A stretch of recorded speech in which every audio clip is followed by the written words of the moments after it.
Why is it that every time we get a substitute teacher? They act like they've been dropped into a battlefield. Like, bro, it's second period English, not The Hunger Games. They'll be reading the lesson plan like it's Ancient hieroglyphics, struggling to even find the attendance sheet. And the second someone sneezes too loud, they hit us with, You know what? I'll just write your names down for the teacher. like, ma'am, relax. You're not Batman. Nobody's scared of your little notepad. School bathrooms are another level of horror. You walk in and the first stall looks like it just survived The war zone. the sink. Half of them don't work. The soap dispenser? Empty since 2007. If you find toilet paper, you better buy a lottery ticket because you just hit The jackpot. And don't even get me started on the air dryers. You put your hands under it and it just blows out a weak little puff. Like, bro, is this drying my hands or whispering at me? Roblox horror games are sneaky, bro. At first you're like, This isn't even scary. It's Roblox. then out of nowhere, boom! Jump scare, and you're screaming like you just saw a demon in your room. And the worst part, The little kids in the lobby are braver than you. They'll be running straight into the monster, and I'm back there hiding in a locker praying for my life. I don't care what anyone says. Waking up early for school is straight up torture. Like, whose idea was it to make teenagers wake up at 6 a.m.? at 6 a.m., my brain isn't even installed yet. I'm running on one brain cell and half a Pop-Tart. Teachers be acting like we should be wide awake and ready to learn algebra. Bro, I can't even spell my own name right now. And the worst part? That alarm clock. That sound is illegal. Nothing good in the world has ever started with beep, beep, beep. You go from dreaming about flying through space to waking up realizing you've got 10 minutes to shower, eat, and run to the bus stop like it's a marathon. And buses? Don't get me started. Why do they come so early? Like 6:45? Bro, the sun hasn't even clocked in yet. It's still nighttime. I'm basically commuting to school in the dark like Batman. And if you miss the bus, that's it. No second chances. You're cooked. Then you get to school and teachers are like, Good morning, class. Good morning? What's good about it? You've been awake since 5 a.m. sipping coffee. Meanwhile, I'm sitting here fighting for my life, trying not to faceplant on the desk. And they wonder why half the class looks like zombies during first period. At this point, school shouldn't even start until 11 a.m. Minimum. Like, bro, Let me wake up when the sun does.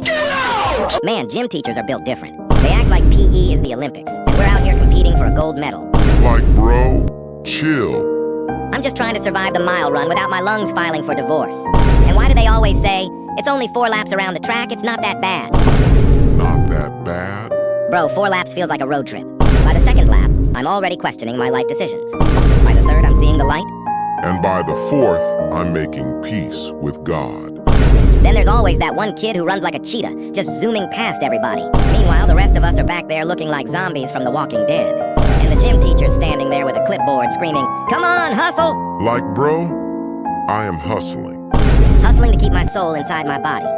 Don't even get me started on dodgeball. Teachers say, it's just a fun game. Fun? No, it's legalized warfare. You're basically arming the athletic kids and letting them hunt the rest of us down. I'm back there dodging like I'm in the Matrix while some dude named Kyle is launching balls at my face like he's in the MLB. And if you get hit, boom, out. Now you're just standing there against the wall like you're in prison. Watching your friends get destroyed one by one.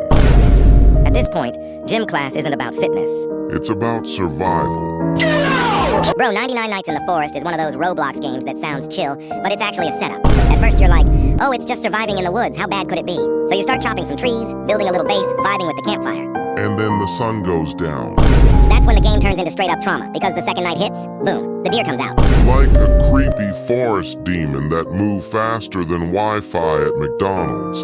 You're out here swinging a bad axe like it's gonna save you, while you're trying to get wood for the fire. And why is it 99 nights? Like, bro, who's surviving that long with a whole pack of wolves pulling up every evening? I can barely make it past night 2. I'll spend the entire day chopping wood, stacking walls, setting up my little base like I'm a professional builder. And the second the moon comes up, here comes 10 wolves, seating me like it's a buffet. All my supplies, gone. My base, gone. Me, respawning. And don't even get me started on playing with friends. Because every friend group has that one guy who refuses to help. You're stressing, building defenses, and he's over there chasing butterflies like it's Animal Crossing. Then the monsters show up and suddenly it's your fault we died. Like, nah, bro, you were the one fishing while I was fighting for my life. At this point, 99 Nights in the Forest should be renamed to 3 Nights and a Mental Breakdown. Bro, the Mimic is the scariest Roblox game I've ever played. Like, you join thinking, oh, it's just Roblox. How scary can it be?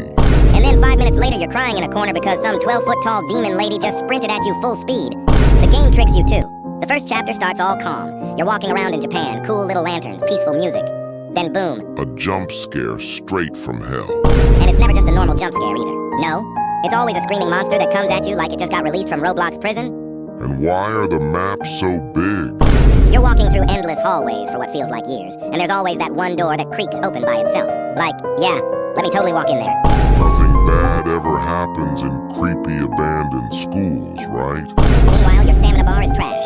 You run for 2 seconds and your character is gasping like they just finished a marathon. Like, bro, I'm not out of breath, you are. Keep running, we're about to die. And the worst part? Playing with friends. Everyone swears they're brave until the monster shows up. Then suddenly the whole group scatters in different directions like roaches when the lights come on. Now you're alone in the dark, hearing footsteps, and you know you're cooked. At this point, the mimic isn't even a game.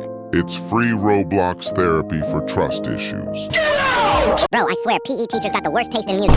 They'll tell you, all right, class, we're doing the mile run today. Give me your best effort. And then hit play on the most embarrassing playlist known to man.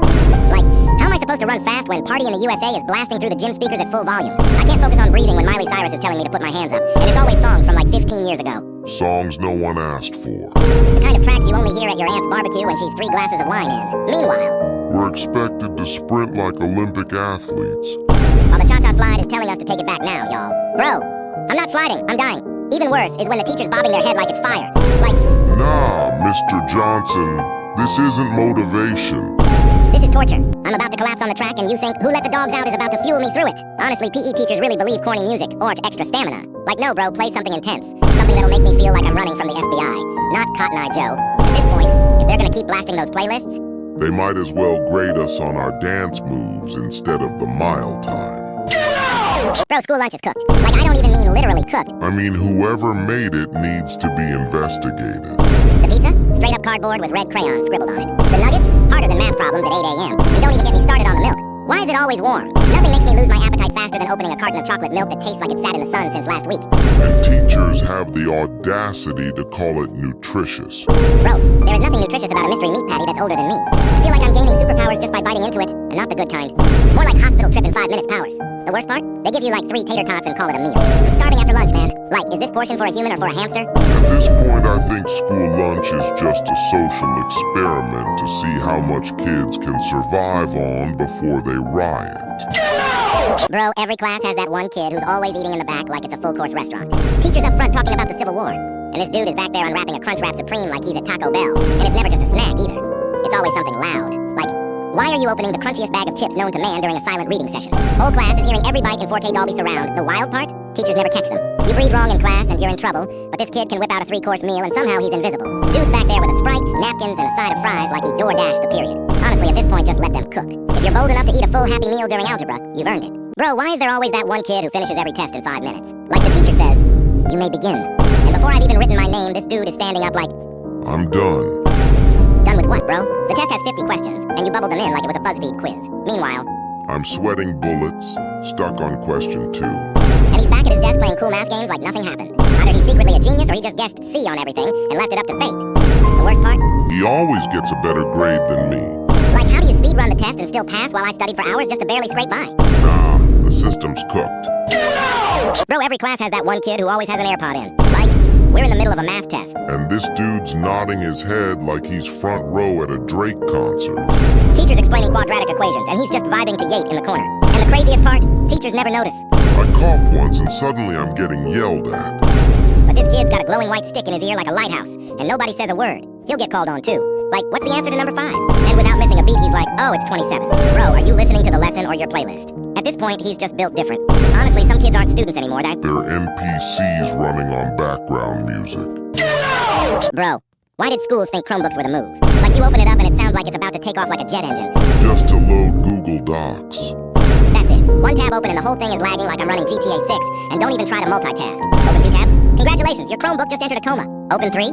Bro, you've committed a war crime. The fans screaming. The screen's frozen, and the teacher's yelling at you to just refresh it. Ma'am, refreshing this thing is the equivalent of giving CPR to a calculator. Camera? Straight up disrespectful. I look at myself on Zoom and it feels like I'm being live streamed from a 2002 flip phone. Meanwhile, my teacher's like, please turn on your camera so I know you're paying attention. Bro, all you're seeing is 4 pixels and regret. And the chargers? Don't get me started. They unplug for 2 seconds, and the whole Chromebook dies instantly, like it just gave up on life. At this point, Chromebooks aren't for learning. They're just a test of patience. Bro, Roblox horror games are a different breed. You think you're about to play some blocky, goofy little game with Lego characters? Then boom, It turns into Resident Evil on a budget. The lighting? Darker than my GPA. The sound design? Random loud thuds that make you jump out of your chair. And don't even get me started on those sudden monster pop-ups. 1 second you're walking through a hallway. Next second, you're face to face with some PNG of a demon, that looks like it was drawn in MS Paint. but somehow it still cooks you emotionally. The worst part is the stamina bar. Why do they always give you like 3 seconds of running before your character's wheezing like a 90-year-old? I'm trying to escape a 12-foot monster, and my Roblox guy is like, nah fam, I'm tired. Bro, this is not the time to be out of shape. And the friends you play with? Useless. They either sprint ahead and trigger the jump scare for everyone, or they scream in your ear on Discord until your headphones break. You'll be trying to stay calm, and then your homie yells, Bro, he's behind you. and you're cooked instantly. Honestly, Roblox horror games hit harder than actual horror games sometimes. Just because you never expect a blocky game to make you question your life choices at 2 a.m. I hate fire drills, man. The teacher expects us to walk calmly in a single file line. Like we're heading to lunch. Bro, if the school is on fire, I am not about to burn alive just to keep the line straight. Like I don't care if Jimmy is cutting in front of me. I'm running. At that point, the only thing I'm following is the smell of oxygen. What's even worse is when the teacher yells, Don't run, stay calm. like, ma'am, the walls are literally melting, we are not calm. And you think I'm waiting for the stragglers in the back? No way. This ain't kindergarten, this is survival of the fastest.